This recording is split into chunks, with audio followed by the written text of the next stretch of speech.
नमः। ओम श्री कृष्ण गोविंद हरे मुरारे हे नाथ नारायण वासुदेवाय नमः। ओम श्रीमन् महागणाधिपते नमः। ओम लक्ष्मी नारायणभ्यां नमः। उमा महेश्वराभ्यां नमः। वाणी हिरगभ्यां नमः। शशिपुंदराभ्यां नमः। पीतचरणकमलेभ्यो नमः। श्री गुरु चरणकमलेभ्यो नमो नमः। ओम मंगलम भगवान विष्णु मंगलम गरुड़ध्वजा मंगलम पुंडरीकाक्ष मंगलाय तनोहरि। ओम या कुंदेन्द्र तुषारहार धवला या सुभ्रभ्रस्त्राविता या वीणा वरदंडित मंडितकरा या श्वेत पद्मासना या ब्रह्माच्युत शंकर प्रभृति देव सदा वंदिता सामा पात सरस्वती भगवती निशीथजाड्यापहाम्। ओम ओम भूर्भुवः स्वः। ओम श्रीमन्महागणाधिपते नमः। ओम मुदाकरात्मोदकं सदा विमुक्तसाधकं कलाधरन्तवंशकं विलासलोकरञ्जिकम् अनायकैकनायकं विनाशते वेदैत्यकं नताशुभासुनाशकं नमामि त्वं विनायकं नतेतरातभीकरं नवोदितार्कभास्वरं नमः सुधारनिर्जनं नताधिकारपद्धरं सुरेश्वरं निधीश्वरं गणेश्वरं महेश्वरं तमेश्वरं तमाश्रये प्रात्परं निरन्तरं समस्तलोकशङ्करं निरस्तदैत्यकुञ्जरं दरेतरोदरं वरं वरेभकामक्षरं कृपाकरं क्षमाकरं मुदाकरं यशकरं नमस्करं नमस्कृतं नमस्करो विभास्वरम् अकञ्चनाथमहाजनं चिन्यक्तिनुक्तभाजनं पुरारिपुरनन्दनं सुरारिगर्वचभरणं प्रपञ्चनाशभीषणं धनञ्जयादिभूषणं कपोलदानवारणं भजे पुराणवारणं नितान्तकान्तदन्तकान्तमन्त्रकात्मजामचिन्त्यरूपमन्त्रहीनमन्त्रायकीर्तनं हृदन्तरे निरन्तरं वसन्तमेव योगिनं त्वमेकदं तमेव त्वं विचिन्त्यामि सन्ततं। महागणेश पंचरत्नमादड़े जौनम प्रगायति प्रभात देशमें गणेश्वरम रोगताम दोषताम ससाहिति सुपुतम समाहिता ज्योतिम भयपेश्वचाचार्कितम गणेश पंचरत्नस्तोत्रम शुक्लबले गणेश भगवान की जय। ओम नीलांबु श्यामल कोमलांगम सीता समारोपितवाम भागम पाणो महासायक चारुचापम नमामि रामम रघुवंशनाथम। ओम श्री रामचंद्राय नमो नमः। ओम सीतारामभ्यां नमः। श्री रामचंद्राय नमः। ओम श्री रामभद्राय नमः। ओम जगमंगल गुणग्राम राम की धानी मुक्ति धन धर्म धाम धान की राम राम कही जय जमुहाई तिन्हीं न पाप पुंज समुहाई राम सकल नामन तेधिका हो नाथ खग गण बधिका सकल राम सकल नामन तेधिका होई नाथ अग खग गण बधिका उमा दार जो दोषित की नाई सबहि नचावत राम गोसाई सन्मुख हुई जीव मुहि जबहि जन्म कोटि घना सहित बही ओम रामाभिक्षरे रघुकुल नायक जित भर चापल धीर कर सायक मंगल भवन मंगल हारी उमा सहित जहि जपत पुरारी। ओम देवी प्रपन्नाति हरे प्रसीद प्रसीद माता जगितो अखिलेश प्रसीद विश्वेश्वरी पाहि विश्वं तमेश्वरी देवी चराचरस्य तं वैश्वरी अनंत शक्ति वीर्या विशेषं बीजं प्रमांसि माया सम्मोहितं देवी समस्तमित त्वयि प्रसन्ना भूय मुक्ति हेतु। जय राम श्री राम जय जय राम जय राम श्री राम जय जय राम जय राम श्री राम जय जय राम मंगल भवनाय मंगलहारी मंगल भवनाय मंगलहारी। आज की पावन पवित्र कथा हमारे गुरु जी के मुख से श्रवण कीजिए और मन को काली माता दूर कीजिए। प्रेम से बोलिए सियापति रामचंद्र की जय। जय राम श्री राम जय जय राम जय राम श्री राम जय जय राम।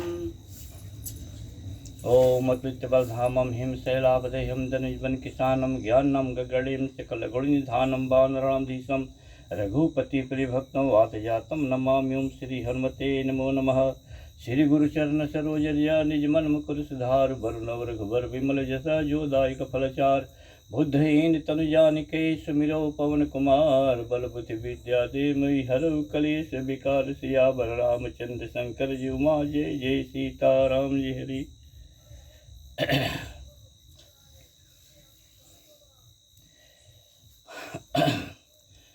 शांतं शाश्वतं परमं नघं निर्माण शांतिं प्रदं ब्रह्मा शंभु फणीन्द्र सेव्यं मनीषं वेदांत वेदं विभुं रामाख्यं जगत गुरु ईश्वरं सुरगुरु माया मनुष्यं हरि वंदे अहम करुणाकरं रघुवरं भूपाल चूड़ामणि नान्या स्पृहा रघुपते हृदये अस्मिदये सत्यं वदामि च भवन्नखिलान्तरात्मा भक्ति प्रेक्ष्य रघुपुंगव निर्भरां मे कामादिदोषरहितं कुरु मां संच।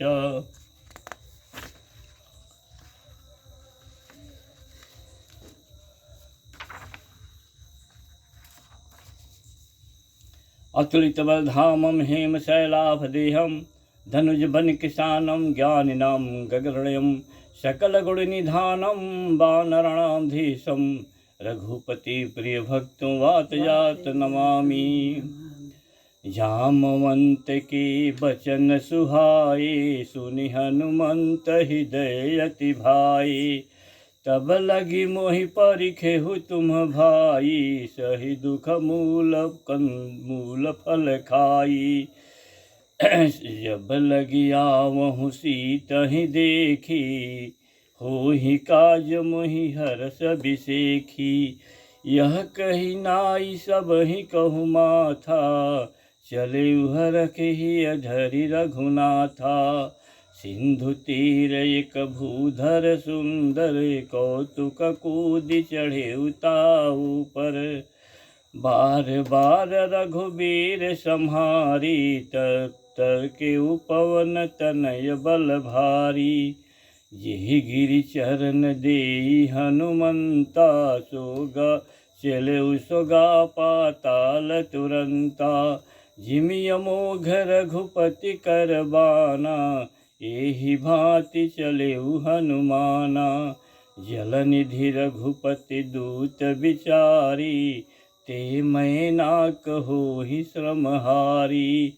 हनुमान तेहि परसा कर पुनि कीन्ह प्रणाम राम काज कीन्हे बिनु मोहि कहाँ विश्राम। सियावर रामचंद्र शंकर जी उमा जय जय सीताराम जी हरि।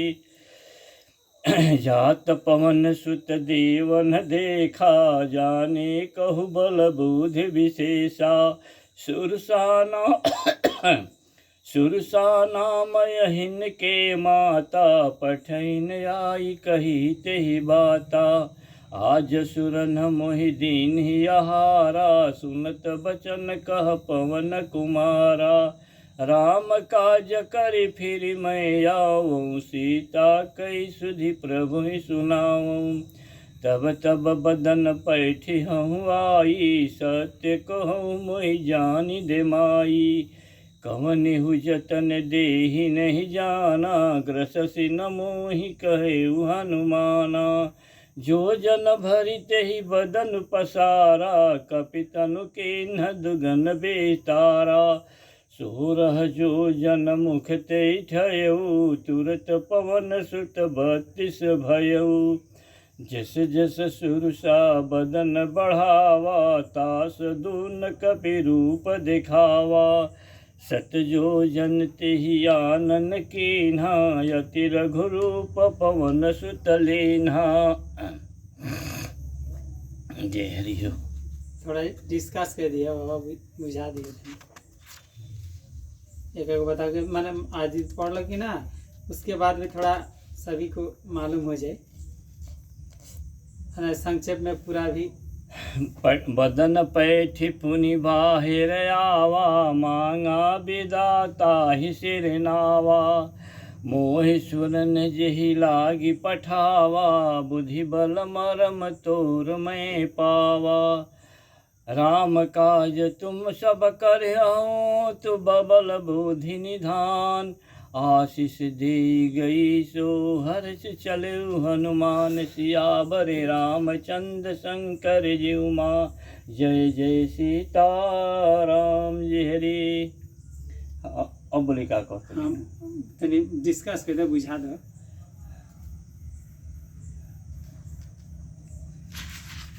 जय राम श्री राम जय जय राम। हनुमान जी जौन बात जौन जौन घड़ी लंका पहुँचे जाए के तैयारी करते रहे, वही समय में तनी कुछ उनका मन में हिचकिचाहट रही है।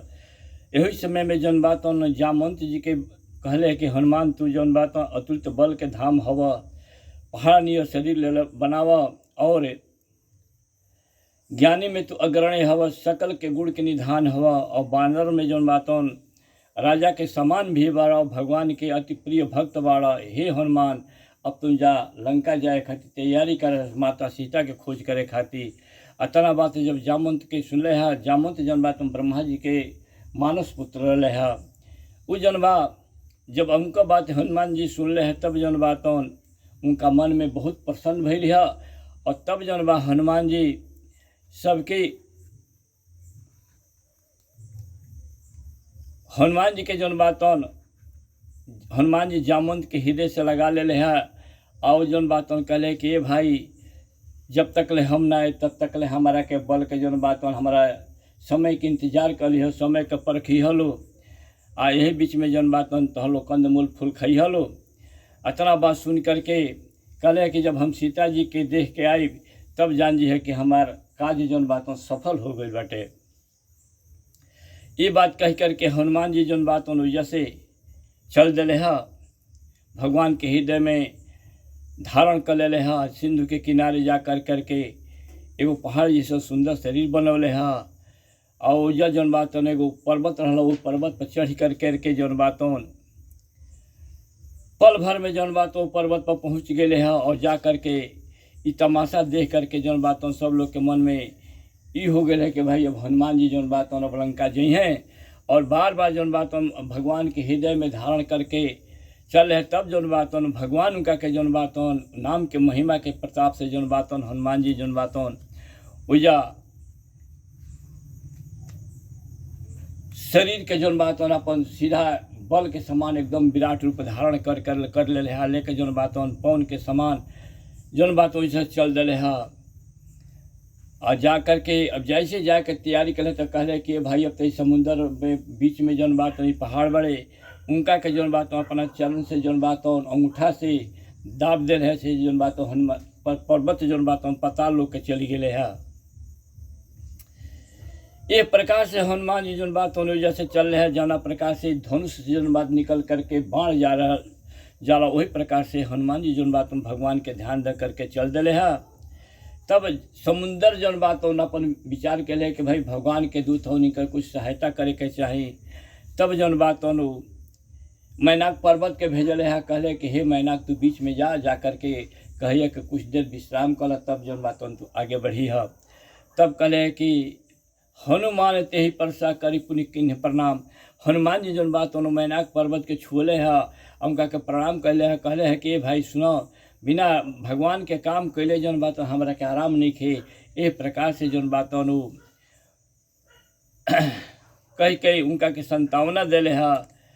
तब जौन बात जब हनुमान जी चल दिले है तो देवता लोग जौन बात देखल हलो कि भाई हनुमान जी जा रहा बड़े, तो उनका के बल के परीक्षा लेवे खातिर जौन बात नाग के माता सुरसा के जौन बात जब भेजल हलो। सुरसा जौन बात अली है, कह तरी के आज देवता लोग जौन बात आहार भेज दिले बा हमरा के। अतना बात सुन कर करके हनुमान जी कहले हैं कि सुनो, हम भगवान राम के, हे माता भगवान राम के काम करे खातिर हम जाता नहीं, काम करके आज तब जौन बात तू अपन आहार हमरा के बना ली है। हम खुदे जौन बात तहरा मुँह में समा जाई। इतना बात सुन करके मगर हमरा के तू जाए दो, ये बात के हम सत्य कहता नहीं, फिर भी इतना बात सुन करके जब सुरसा ना मन ली है तब भगवान का हनुमान जी कहले कि तब तू हमरा के अब खाओ। तो सुरसा जौन बात 16 योजन 1 योजन के मुँह बढ़ौली है। तब हनुमान जी जौन बात 2 योजन के मुँह बढ़ौले है। 16 योजन के जब मुख सुरसा बनौली है तब हनुमान जी अपन छोट रूप बनौले है। माने 1 योजन 4 कोस के कहल जाला। 64 कोस के जब सुरसा अपन मुँह फैलौलस या तब हनुमान जी छोट रूप धारण कर करके उनका जौन बातौन शरीर में मुंह में जा करके फिर जौन बात बाहर चली ले है। अतना बात सुन करके सुरसा जौन बड़ी कहली है कि हे बल बुद्धि के निधान हनुमान, या भगवान के कृपा से तहर कार्य जौन बात सफल हो जाई। ये आशीर्वाद दे कर करके जौन बात उचल दिली है।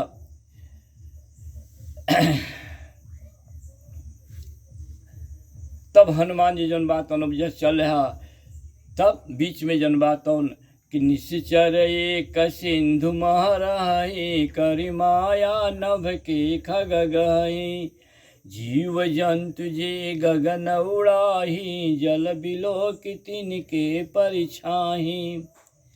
अब वो समुंदर में एगो राक्षस रहत रहे। उ माया से जौन बात जितना ओकरा ऊपर से जीव जंतु चिड़िया जे जानवर उड़ के ओकरा सामने पहुँच जाओ उनका परछाई दे करके जौन बात ओकरा के खा गाले। तब जौन बात कहत रे कि गहई छाक सक सोई न उड़ाई, यही विधि सदा गगन चर खाई, सोई छल हनुमान कह कीन्हा, तासु कपट कपि तुरत ही चिन्हा। ये प्रकार से रहत रह। जब कुछ दिन बीत गए तब हनुमान जी के जौन बात जब वो देखल से तो बड़ा खुश भइल है। कहते कि वो ए बड़ा तो बहुत बड़न शिकार जौन बात हमरा के मिलल बा। वह छल जौन बात जौन जीव जन से कहते वह छल हनुमान जी से जौन बात राक्षसी कैलसिया। तब जौन बात हनुमान जी ओकर छल कपट जान गए है।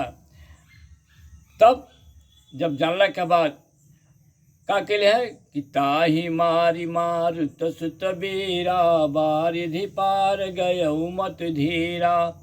अब ओकरा के मार करके हनुमान जी जौन बात 100 योजन समुंदर पार कर करके जौन बात ओह पार पहुँच गए है।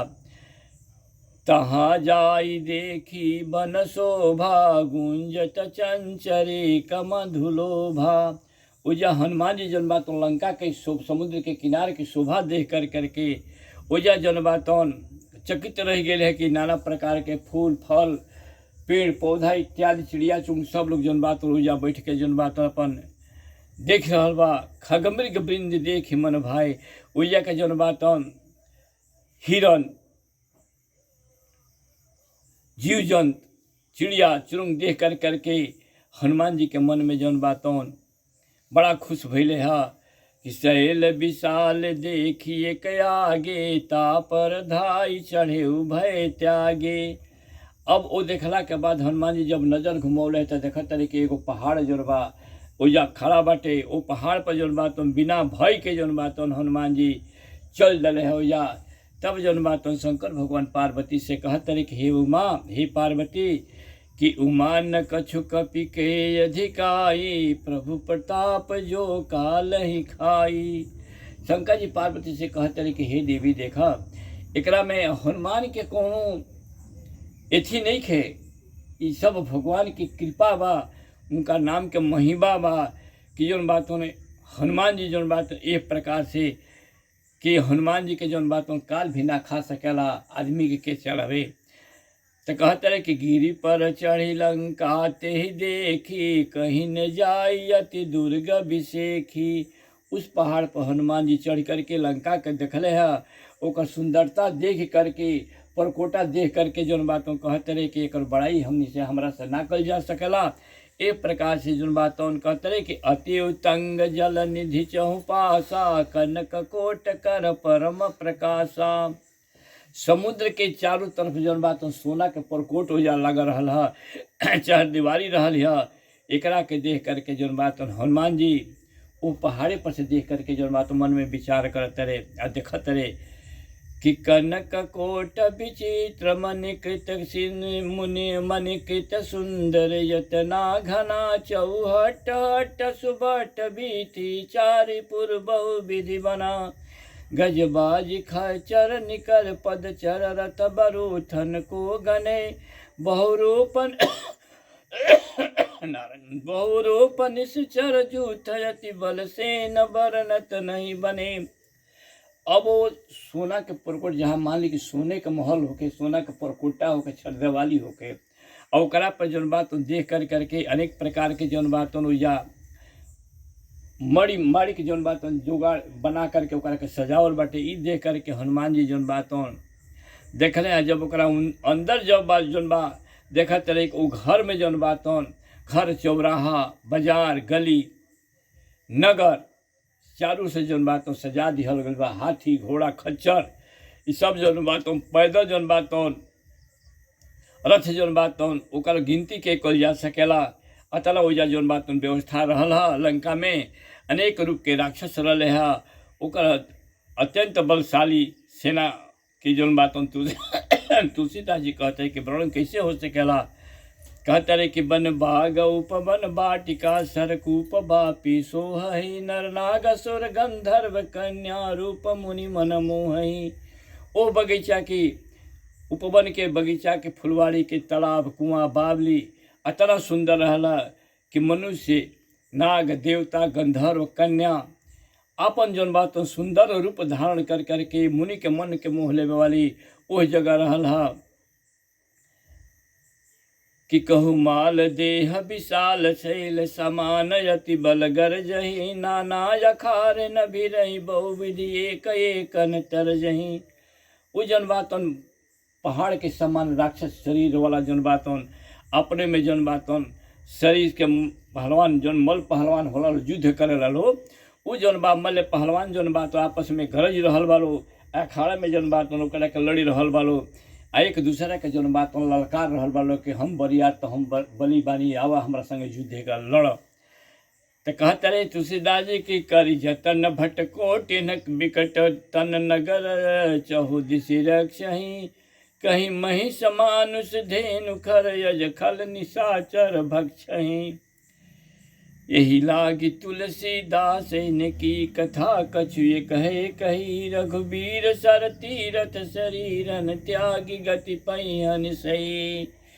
पुर रखवारे देखी बहु कपि मन कीन विचार। अति लघु रूप धरो निशी नगर करो पैसार। सियावर रामचंद्र शंकर जी उमा जय जय सीता राम जी हरि श्री राम।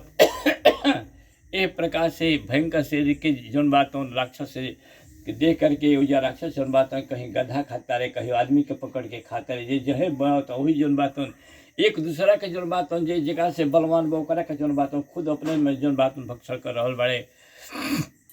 तो तुलसीदास जी कहते रहे कि ओ लोग के कथा तो हम यही से थोड़े ही में कहते नहीं। आ जौन भगवान के जौन बात ई बाण रूपी तीर्थ भगवान राम जी के बाण रूपी तीर्थ में इस शरीर के त्यागी करके ई राक्षस जौन बातों परम गति के प्राप्त कर जी हैं। एक प्रकार से अब हनुमान जी जौन बातों करे कि हम नगर में चले के चाहें तो अपन जौन विराट रूप बनौल रहे ओकरा के सूक्ष्म रूप बना ले है। तब ओजा जौन बात तुलसीदास जी जौन बात मच्छर के समान एक दर्शा रहल बा। सूक्ष्म माने बहुत छोट चीज होला। यही से जौन बात हनुमान जी इनका के जौन बात मच्छर के तुलना दिले बड़े कि हनुमान जी अपना शरीर के मच्छर नियर बना ले बड़े कि मत्स्यक समान रूप कपिधारी लंक ही चले सुमिरी नर हरि। अब मच्छर के रूप मच्छर के समान माने मच्छर नियर रूप बना करके छोटा रूप धारण करके हनुमान जी ई नर रूप में जौन बात लीला करे खातिर जौन बात चल दिले है। अब भगवान के हृदय में स्मरण कर करके जौन बात लंका में प्रवेश कैले है। तो कहते रहे कि नाम लंकिनी एक निशिचरी सो कहीं चल सी मोहिनी रे दरी। अब वो नगर के रक्षा करे खातिर एगो लंकिनी जौन बात रावण के जौन बात खास आदमी रहे ओकरा के जौन बात बैठौले रहे कि जे मने एक घाट से या कोनो प्रकार से नगर में पहुँची तो ओकर रखवाई तहरा जिम्मेवार नहीं तो तहर गर्दन उड़ा दियल जाई। एक प्रकार से कही करके रावण जौन बात डरा धमका करके ओकरा के पहरा देवे खातिर लंकिनी के जौन बात बैठौले बा। तब जौन बात जब हनुमान जी के देखल सिहा तो लंकिनी जौन बिया तो कहतिया कि जान से नहीं मरम सठ मोरा, मोर आहार जहाँ लग चोरा। अब जौन बात उन कहती है ई सठ के ई प्रबोधन दिले भी, संबोधन के लिए भी आओ राक्षसी कहती है कि हे सठ, तू हमारे के जानत नहीं खा, ये चोर धीरे से लुका के छिपा के इन नगर में प्रवेश करेला, ओकर ऊ हमार आहार बन जाला। तो हनुमान जी कहते कि बात तब अपना मन में हनुमान जी सोचल कहते कि भाई अब तो ये बात में एकर विकल्प निकाले के पड़ी। तब मुष्टिका एक महाकपिहानी, रुधिर बमत धरनी धनमणि। तब हनुमान जी जौन बात तो एगो ऊँठा के अपना हाथ के बल के जौन बात एक मुक्का मरले है। तब जौन बात धरती पर गिर गई है, ओकरा मुँह से जौन बात खून आवे लगल है। काहे खून आवे लगल है कि ओकरा के वरदान मिला रहे, जौना घड़ी के रावण कुंभकर्ण विभीषण जौन बा ब्रह्मा से वरदान लेते रहे लोग। तो ब्रह्मा से जौन बात तो मने अमर के वरदान रावण मंगले रहे, मगर मिलल ना, अमृत खाली मिला रहे ओकरा के। आ कुंभकर्ण जौन बात 6 महीना जौन जागे के वरदान मांग करके देवता लोग जौन बात सरस्वती से कहलो कि हे सरस्वती, अब तू जा ओकरा शरीर में प्रवेश करके ओकरा जीभ पे बैठ जा कि कहीं ऐसा वरदान मत मांग ले कि देवता लोग के समाप्त हो जा। हाँ, तब जौन बात प्रणय दिहले लो और सरस्वती गई उनको मति फेर दिली। तो कहते रहे कि 6 महीना सूती तो 1 दिन जागी, न तो वरदान मांगते रहे कि 1 दिन सूती तो 6 महीना जागी। फिर भी देवता लोग के जौन बात इसी कैला से सरस्वती आकर के उनका सिर पर बैठ करके वही समय में जौन बात लंकिनी भी उजा रहे। तब कहले कि भाई लंकिनी कहलस कि ई बताव कि हम आयल बनी, हमरे कुछ चाही। तो ब्रह्मा जी कहले कि जरूर तहरा के चाहिए, आयल बड़ू तब यही खातिर आयल बड़ी लोग प्रजा बन के। तो ठीक बजा। तो कहले कि ये लोग के संहार कैसे हो, विनाश कैसे हो, कैसे हम जानब कि ये लोग के विनाश होके वाला बाटे। तो कहले कि देखा कौन ऐसा समय आई, एगो बानर के मारला से अगर तारा मुंह से तू गिर जेबू, तारा मुंह से खून आ जाई। ये समझ धरती में तू वही दिने समझ लिए कि जौन बात निश्चर के संग अवनाश होके के समय आ गई बा। यही प्रकार से जौन बात जब हनुमान जी मुका मरले ह, तब जौन बात फिर उठल ह, उठ करके हनुमान के प्रणाम कैलस। का कहता रे कि पुनि सम्हारे उठी सो लंका, जोरी पारी करि विनय सशंका। कि जब रावण ही ब्रह्म बर दीना, चलत बिरंची कहा मोहि चीना। वरदान दे के जौन बात हम कहले कि देखा ये चिन्हा बा कि अगर इनका मारला से, बानर के मारला से तारा मुंह में अगर खून आ जाई, ब्लड आ जाई, तैसे तू जान जी है कि अब निश्चय के संहार होकर के समय जौन बात आ गइल बा।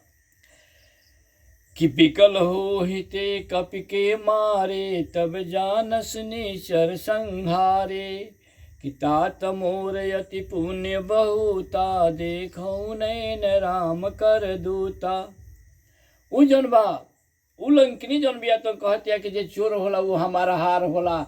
आ जब एक मुका पौलो से है तो कहती है कि बड़ा भाग से जौन बात आज जौन बात हमार पुण्य, अगला जन्म के पुण्य जौन बात उदय भइल बा कि हम भगवान राम के दूत के जौन बात हम देख ले, अपना आँख से देख ले हनी। कि तात स्वर्ग अपवर्ग सुख, धैर्य तुलाय कयंग। तुलन ताहि सकल मिली, जो सुख लव सतसंग। सियावर रामचंद्र शंकर जी उमा, जय जय सीता राम जी हरि। अब जौन बात इतना बात कह कर के जौन बात तात स्वर्ग अपवर्ग सुख कहती है कि हम ई ना सोचलन कि हमार मोक्ष की मुक्ति हुई, हमार मोक्ष प्राप्त हुई। एक प्रकार से जौन बात इस सुख के अनुभव कर करके जौन बात चल दिलस यहाँ।